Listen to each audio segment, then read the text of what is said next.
So now we're going to talk about functions. Now, functions are a way of letting you define certain things that you want to do over and over. So if you know that you have something that you're going to do a lot in a code, you can write a function for it. And then instead of having to write this piece of code over and over and over again, you can just call this function, and you can reduce a lot of lines of code down to just one line because all you have to do is call the function. But I'll just show you some examples of how they actually work. And so the way we start a function is by using the keyword def. Now you can see in my coding environment, def turns blue, so this indicates that it's a keyword, and it means I'm defining a function. And the structure of it is I write def first, and then I write the function name. So in this case, the function name would actually be function name, but we'll change this in a second. This is just to get the structure. After this, you're going to put brackets, so round brackets, and then inside, you're going to put your input. And then you're going to put a colon, and then you're going to have an indent. And this indent indicates that it's inside the function. So everything that's indented will be part of this function. And then you're going to execute an action, or do several actions, and then you're going to return an output. And so this is generally how it looks. So let's just go through this again. You start off with the def keyword. This tells the computer that you're about to define a function. Then you give the function a name. So in this case, our function name is actually function name, and it appears in bold here. Then you put the brackets, and inside of the brackets, you put input. And then you have a colon. This indicates that you want to start your function. And then you make a new line, and then you start indenting here. And so this is a tab, usually that you use here. And then you write an action, and then you make a tab again, and then you return an output. And so if I were to continue writing here, for example like this, then this would all be part of the function. So this more code would be part of the function still, because it's indented. But if I now take it back and write more code here, then it's no longer a part of the function, because now we're on the same level and we're no longer indented into it. So now that we know the general structure, why don't we do something with it? So let's create our own little function. So I'm just going to leave this up here so that you can kind of remember everything, but I'm going to comment it out so that we don't actually have to deal with it. So let's create our first function together. We're going to call this function addOne. Now we're going to put in a number. So we define the function with the def keyword, then we call the function addOne, and you notice that my second word here is capital, and this is just to make the reading easier. So if I were to add another word here, say add1, then I would also make my 2 capital. And this is really just convention. It doesn't make a difference for the computer, but it's really just convention to kind of make reading your code easier and more understandable. So you don't have to do this, but it's just kind of a nice practice to do.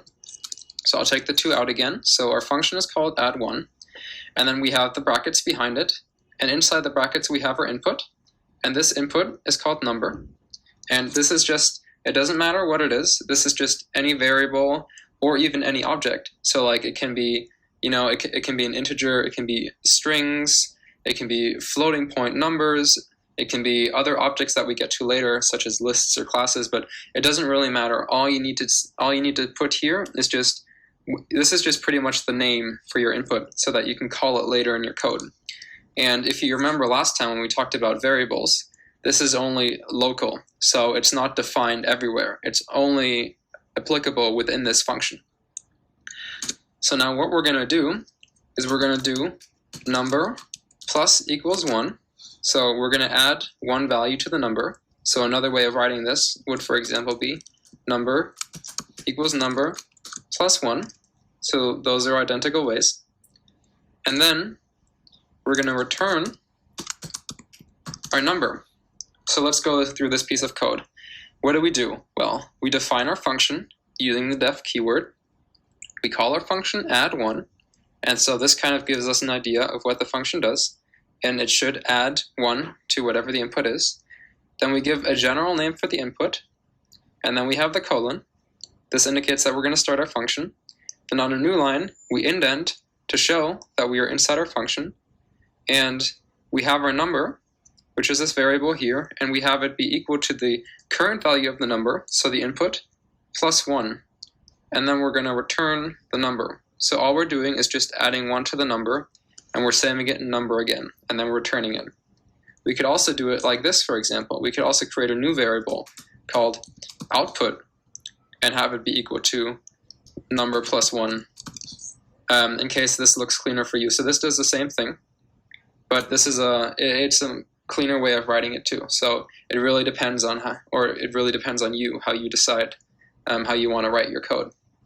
But we can just leave it like this for now too, so that it becomes really overseeable.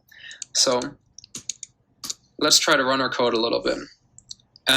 We're going to create a variable, and we're going to call this variable just var, and we're going to assign it the value 0. So what I've created here is a global variable, as you remember last time. And then what I'm going to do is I'm going to store the value of var, or I'm going to overwrite my value of var rather, and I'm going to have it equal to addOne. And then what do I want to add 1 to?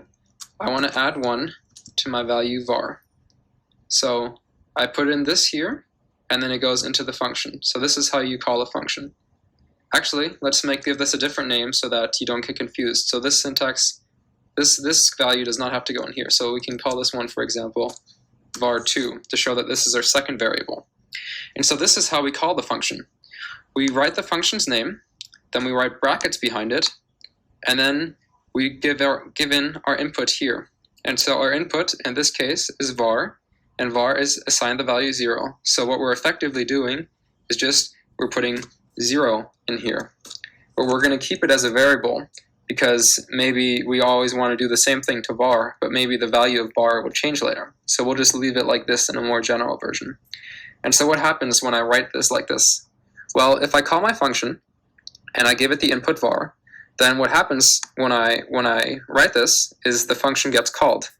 And so you can pretty much imagine this code gets copied on over here, kind of. So we'll just, when we call the function, we'll kind of go into it, and we see, okay, we do addOne var. So now what we have is we go in here, we have addOne, and then we have our variable var here, the value of var. And then we have our output, and the output is equal to number, and number in this case is var plus 1. And so the value of number in this case is 0. So our output is equal to 0 plus 1. And now, if you remember last time when we talked about local variables, the output is actually a local variable, and the number is also a local variable. So if we're inside a function, the only way that we can get information back out is through returning it.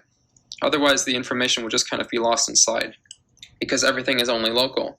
And as soon as you finish calling the function, everything inside just gets lost, or it gets deleted, it gets cleaned up. So to make sure that you actually get your result, you have to return back whatever it is that you want. So this is how you can do that. You just type in return output, and this gives back this number. And so what effectively happens to addOne var is that our 0 gets placed in here, and then our output is equal to var plus 1, which is 0 plus 1, and then we return 0 plus 1, which is 1.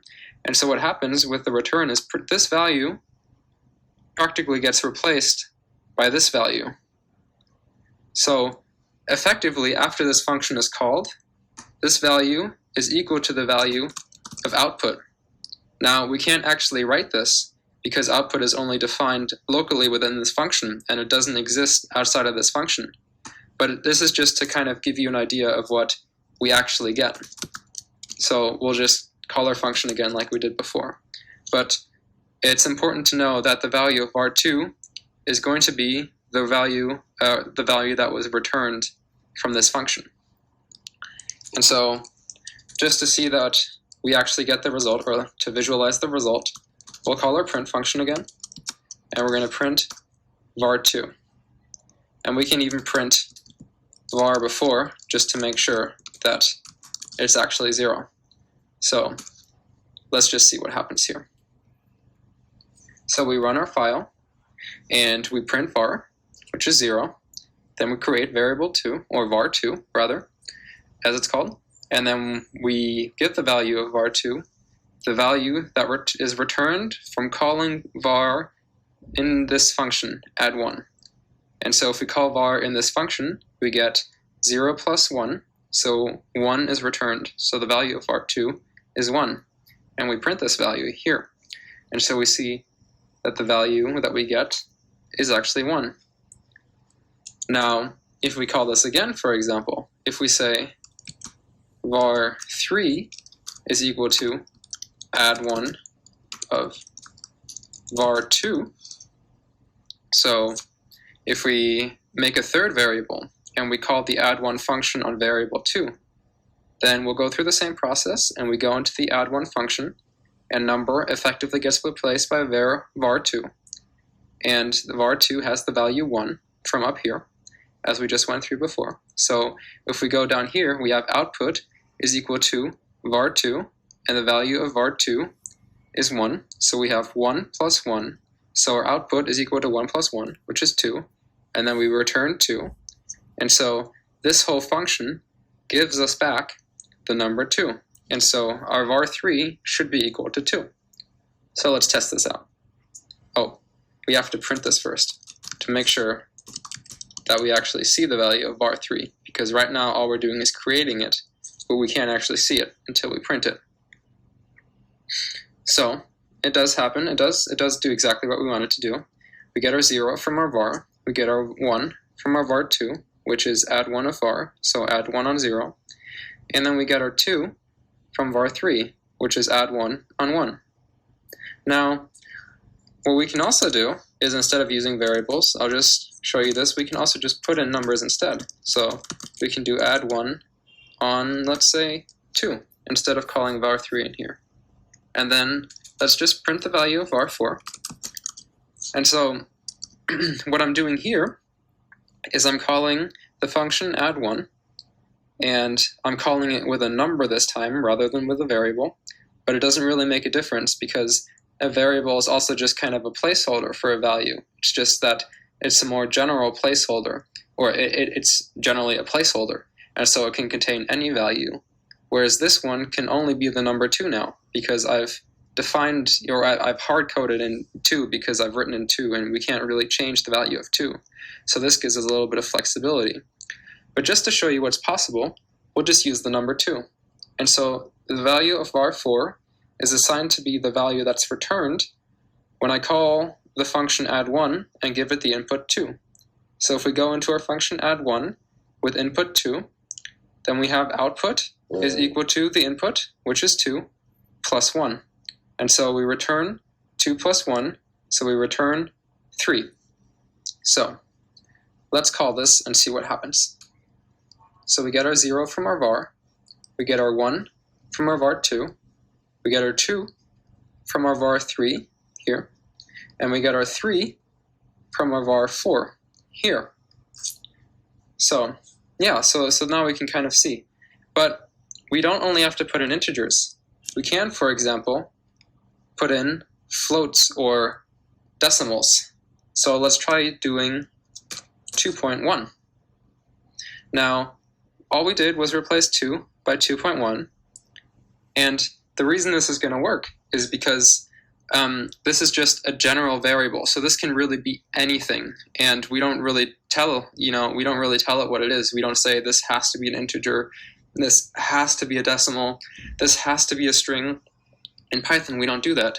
In Python, we just say we're going to get input, and this input we're going to save in a local variable called number, and Python kind of expects the programmer to know what the input is going to be or what the input can't be to avoid errors. So that's when you get in later, you have to kind of code it in such a way that you prevent people from putting in the wrong input, so that they, for example, don't put in strings or something. But we'll go through all that, so don't really worry about it. The important thing to know right now is that this really isn't limited by anything. This can be pretty much anything. And so that's why this is going to work. So we can just put in 2.1 here too, and it would just work. It would work all the same. And luckily 2.1 is also a number, and we can add 1 to it. And so everything's going to be okay. The computer knows how to add 2.1 and 1, so it's not going to complain. So let's run this. And as you see, we get our 0 from our var here, which is expected, our 1 from our var 2, which is add1 of 0, our 2 from our var 3, which is add1 of 1, or add1 of the value of var 2, and the value of var 2 is 1 from here. And then we get our 3.1 from var 4, which is the add1 on 2.1. Now, let's try something spooky in here. Let's try 2.1 plus 3.4. And so what we're doing here is we're kind of giving a sum input, but we're only giving one input. So this is going to be calculated first, and it's going to come out to 5.5, and then our number is going to be replaced by 5.5. So this is going to work too, because it's going to be calculated first, and then it's going to be inputted as one number. So this would work too. Let's just see it in action. So again, our 0 from var, which is 0, our 1 from var 2, which is the add1 function on 0, so add1 on 0, which is 1, our 2, which is the add1 function on 1, so add1 on 1, which is 2, and then we get our 6.5, which is the add1 function on 2.1 plus 3.4. But if we calculate this out, 2.1 plus 3.4, 2 plus 3 is 5, 1 plus 4 is 5, so if we add 1 to 5.5, we'll get out 6.5. So this works too. Well, this is really great. So this really gives us a lot of flexibility about how we can input data into a function. So this is just kind of some of the different ways, as you can see. Now, what if I want to input more than one number, for example? So let's create a new function. And let's create this function def add1 and add2. So we'll write this first, and then you'll understand the name. So what the goal of the function is that we get in two variables, so we can input two values, and we add 1 to the first one, and we add 2 to the second one. So let's see how that goes. So our first input is going to be number, and we'll just call this number 1, just to kind of be distinct.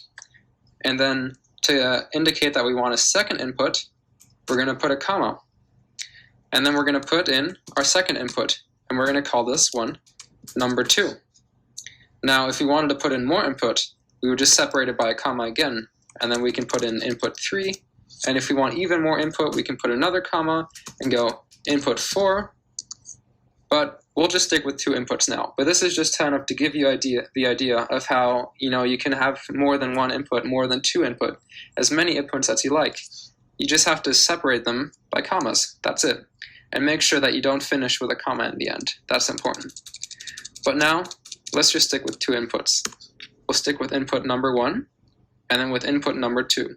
And we indicate that these are 2 different inputs because they're separated by a comma. And so let's indicate that we want to start our function by doing the colon. So we have our keyword def. We have our function, which is add1 and add2. And then we have our input, which is number 1, and our second input, which is number 2. So let's go and make our output. And our output is going to be number 1 plus 1. And now let's also add to our output number 2 plus 2. And so you may remember from above, or also from before, that output plus equals is the same as writing is equal to output plus. So to just kind of go with a different notation here, we'll just go with plus equals, but I can write the other version up here just to so that you can compare and really see what's going on. So I'll comment this out so that the code doesn't run it, so that the function doesn't run it. But as you can see here, the output plus equals is the same as writing output equals, and then the variable again, and then plus. So all we're doing right now is just adding something to this output variable. And what we're going to add to it is number 2 plus 2. So we're going to take our second input, we're going to add 2 to it, and then we're going to add that to output. So again, this is the same as this up here, so I'll write this in here too. This is the same as adding number 2 plus 2. So this is some pretty complicated code right here. So let's just go through this one more time just to really understand what's going on. So we define our function, we call it addOne, add2. We have our input 1, which we're going to call number 1, and we have our input 2, which we're going to call number 2. And then we say that we want to start a function by putting on the colon. And then we go into the function, and we have our indent here to indicate that we're inside the function. And then we declare our local variable output, and we give the value output, the value of number 1, or of the first input, plus 1. And then we add to this value that we created up here, we add to it number 2 plus 2. So we add to it the second input, the value of the second input, plus 2. And now this is the same as this. And as you can see, just by what I did here, you can also add comments inside the function, and it's still going to work smoothly, as long as you are all within this indented space.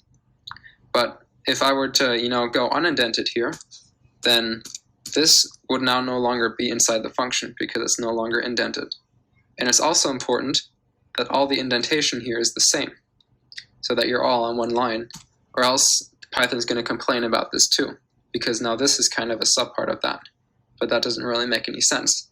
So you want to make sure that you give it the same indentation, which is just commonly just a tab, and then everything inside here, inside this indentation, is going to be part of this function. So let's return our output.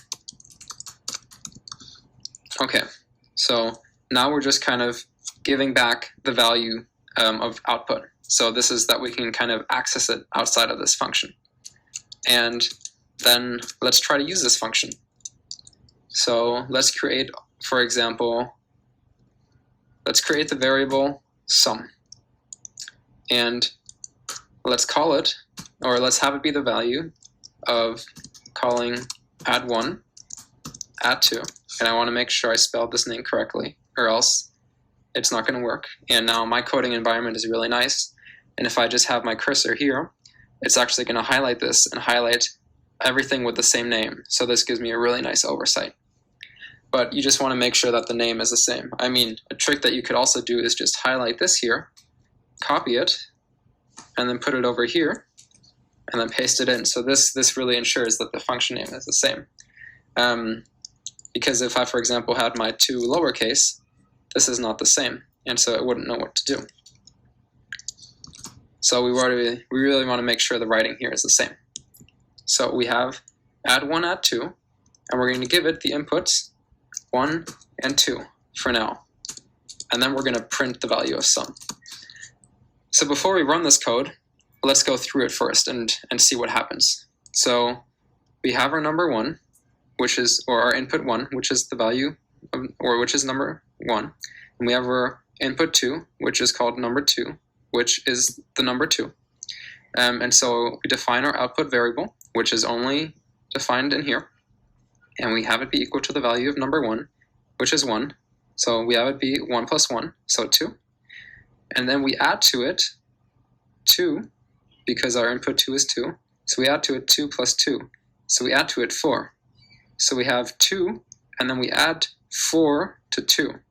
So we get output is equal to 6. So if we go through this more overviewable one, we see output is equal to 1 plus 1. And now we define our output is equal to 2, so 1 plus 1. So 2 plus input 2, which is 2, plus 2. So we have output is equal to 2 plus 2 plus 2. And then we're going to return it. So we're going to return 6, and then we're going to see 6 printed here. So let's run this. And now here we still get all the input from before, so the 0, 1, 2, and 6.5 that we all have up here. And then we get our value 6, which is the value of calling this function. Now, I can also just call it with variables again. So I can also, for example, just do var2 and var3, which I've defined up here, which have the values add1 on 0. So var2 has the value 1, and this one has the value add1 on var2, and var2 has the value 1 because of this. So we have var3 is equal to add1 on 1, so 2. So this is pretty much the same. This is going to give us the same output as it did before. But now we're not calling it with numbers, we're calling it with variables. So we get 6 again. And so this is really kind of the basics of functions. And now you can obviously get a lot more complicated. But this is just really to give you an idea about the general structure. And functions are going to be really, really useful throughout all of your programming. I mean, you're going to write a lot of functions and you're going to be dealing with functions the whole time because they really allow you to simplify code. And I don't have to write, right here I'd be writing 2 lines of code, which isn't that bad. But imagine this is 10 or 20, so it's really going to save you a lot of time. And all you have to do, and a lot of space too, and all you have to do is just call the function name and put in the input, and then you get this value returned. So it's a really nice way, especially if you want to do the same thing over and over again. So functions are going to be really useful, and we're going to be dealing with them a lot. And you'll definitely get used to them, so don't worry about that.